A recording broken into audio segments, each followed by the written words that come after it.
빚을 갚기 시작하면 매달 통장에 남는 돈이 얼마나 많은지 스스로도 놀라게 됩니다. 여러 개의 빚을 동시에 갚아나가는 일은 처음엔 버거워 보이지만 검증된 방법만 잘 적용하면 생각보다 훨씬 수월합니다. 조금씩 진전이 생기면 실제로 당신의 수입이 크게 늘어난 것처럼 느껴질 거예요. 매달 은행에 원리금으로 흘려보내던 돈을 점점 덜 내게 되니 여유가 생깁니다. 이 영상에서는 복잡해 보이는 채무 상환을 현실적으로 해결할 수 있는 실전 팁들을 하나씩 알려드리겠습니다. 안녕하세요. 머니 스케치입니다. 오늘 내용이 여러분의 재무 상태를 바꾸는 작은 시작이 될 수 있습니다. 영상이 유익하다면 구독 버튼 눌러주시고 좋아요도 부탁드립니다. 지금부터 바로 실천할 수 있는 채무 상환 방법들, 카드 정리부터 소득 늘리기까지 구체적으로 살펴보겠습니다. 먼저 가장 간단하지만 효과적인 첫 단계부터 이야기해 볼게요. 가장 중요한 시작은 더 이상 빚을 늘리지 않는 것입니다. 과소비 때문에 불필요한 지출을 하고 빚을 더 끌어오는 악순환을 끊어야 합니다. 그래서 카드부터 정리하라는 조언이 나오는 겁니다. 지갑에서 모든 신용카드를 빼거나 아예 잘라 보관하는 식으로 유혹을 최대한 차단해 보세요. 한 조사에 따르면 평균 신용카드 보유자는 약 780만 원가량의 카드 빚을 안고 있는 것으로 나타났습니다. 게다가 카드 이자율이 종종 30%에 이르거나 그 이상인 경우도 있어 문제는 더욱 심각합니다. 신용카드로 물건을 사는 순간 즉시 전액을 내지 않아도 되는 구조 때문에 일시적으로는 공짜로 사는 기분이 들 수 있습니다.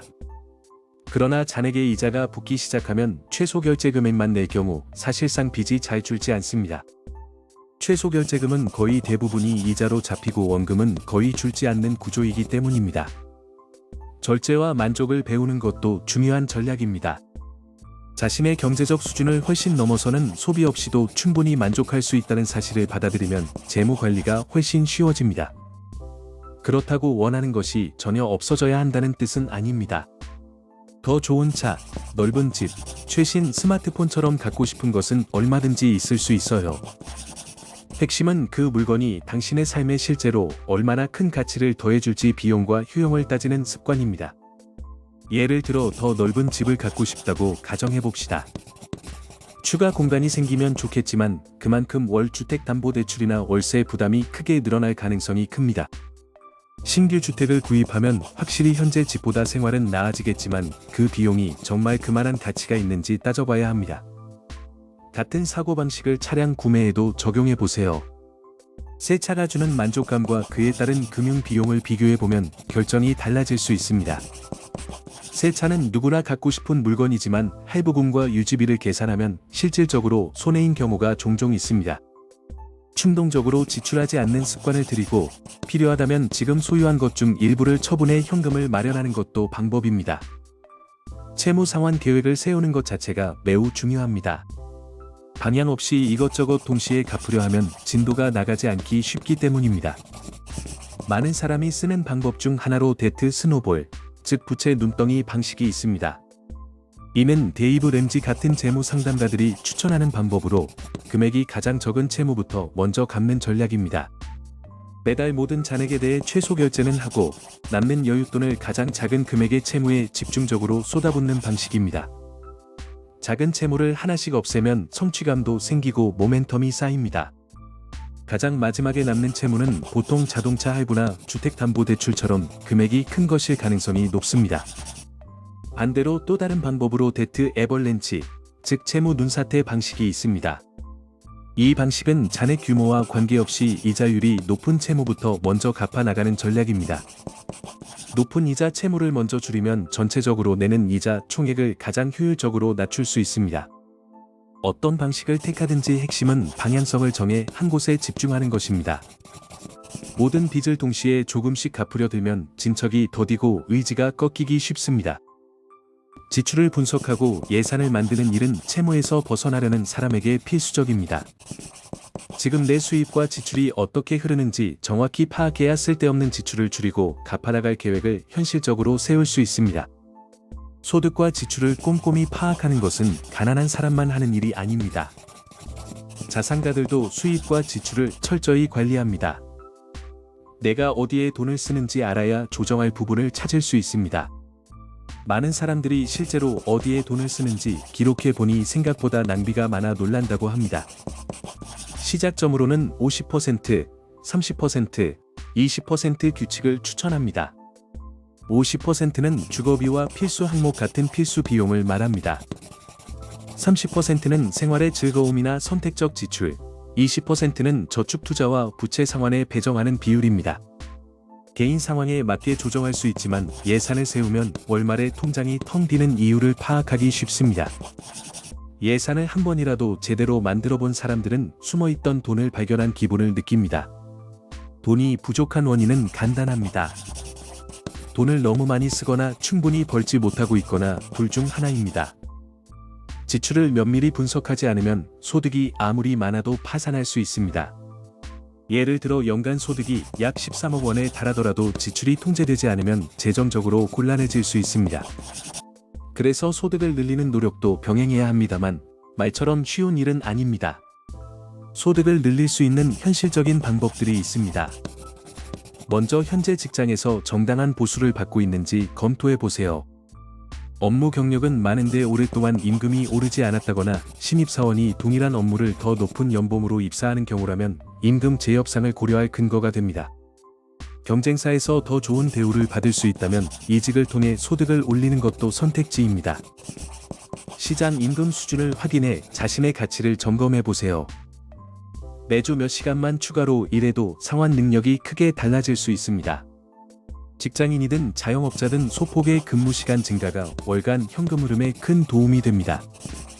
그리고 본업 외에 추가 소득원을 만드는 것을 고민해 보세요. 이것이 항상 다른 풀타임 직업을 뜻하는 것은 아닙니다. 주당 몇 시간만 투자하는 부업이나 프리랜서 업무도 충분히 의미가 있습니다. 요즘은 Z세대부터 중장년층까지 모두 N잡러로 소득을 보완합니다. 매달 최소 결제 금액보다 더 많이 내는 습관을 들이면 빚 상환 속도가 크게 달라집니다. 최소 결제만 내면 대부분이 이자에 쓰이고 원금 감소는 미미합니다. 예를 들어 최저 금액에 더해 약 40만 원을 추가로 상환하면 그 추가 금액은 대부분 원금 감소로 직결됩니다. 이 작은 변화가 장기적으로 얼마나 큰 차이를 만드는지 생각해 보세요. 상환 기간이 짧아지면 전체 이자 비용도 확연히 줄어듭니다. 최소 결제만 하면 대출의 기간을 계약 만기까지 쭉 끌게 되어 전체 상환 비용이 크게 늘어납니다. 가능한 경우 월 1회보다 더 자주, 예를 들어 격주나 주 단위로 추가 상환을 넣는 방법도 효과적입니다. 자주 결제하면 남은 원금이 빨리 줄어들어 이자가 적게 붙습니다. 이 방법은 특히 이자율이 높은 채무를 빨리 줄이고 싶을 때 유용합니다. 예를 들어 다음 달 청구서에 쓸 약 6만 5천 원이 여분으로 있다면 그 돈을 다음 결제일까지 그냥 놔두지 마세요. 통장에 넣어두면 심리적으로 여유가 생겼다고 느껴 소비로 빠져나가기 쉬운 것이 사람 심리입니다. 잔고에 남아있는 돈을 불필요한 지출로 쓰지 않도록 바로 대출 원금에 추가로 넣어 상환하는 것이 더 현명합니다. 그러면 이자도 조금이라도 아낄 수 있습니다. 남은 돈을 바로 대출 잔액에 적용하면 쓸데없는 소비로 사라지는 것을 방지할 수 있습니다. 작은 금액이라도 반복적으로 원금에 넣는 습관은 누적 효과가 큽니다. 이자 발생 구조를 생각하면 가능한 한 빨리 원금을 줄이는 것이 결국 가장 큰 이득입니다. 그래서 계획된 추가 상환이 유지될 수 있도록 생활 패턴을 바꾸는 것이 중요합니다. 채무를 갚는 일은 보유한 빚의 수와 규모에 따라 오랜 시간이 걸릴 수 있습니다. 중간에 동기가 떨어지면 다시 제자리로 돌아갈 위험이 큽니다. 그렇기 때문에 지속적으로 동기를 유지하는 것이 성공의 핵심입니다. 빚이 모두 정리된 후의 재무 상태를 상상해 보세요. 그동안 은행에 이자로 흘려보냈던 돈으로 투자하거나 여행을 가고 원하던 것을 사는 자유를 얻을 수 있습니다. 진행 상황을 꾸준히 기록하면 성과가 눈에 보입니다. 단기적으로 보면 별 차이가 없는 것처럼 느껴질 수 있지만 시간을 넓게 보았을 때는 분명한 진전이 나타납니다. 특정 채무를 언제까지 갚을지, 전체적으로 언제 무채무 상태가 될지를 목표로 설정해 보세요. 목표가 분명하면 과정 중 흔들리더라도 원래 방향으로 돌아오기 쉽습니다. 이제 말씀드린 검증된 팁들을 실천하면 훨씬 빠르게 무채무 상태에 도달할 수 있습니다. 약간의 노력이 필요하지만 빚에서 해방된 삶이 주는 이득은 큽니다. 은행에 끝없이 흘려보내던 이자를 줄이고 그 돈으로 투자 수익을 쌓거나 자유시간을 즐기며 여행을 다닐 수도 있습니다. 이 영상이 도움이 됐다면 구독 버튼 눌러주시고 좋아요와 댓글로 여러분의 상황을 공유해주세요. 다음 영상에서 또 만나요.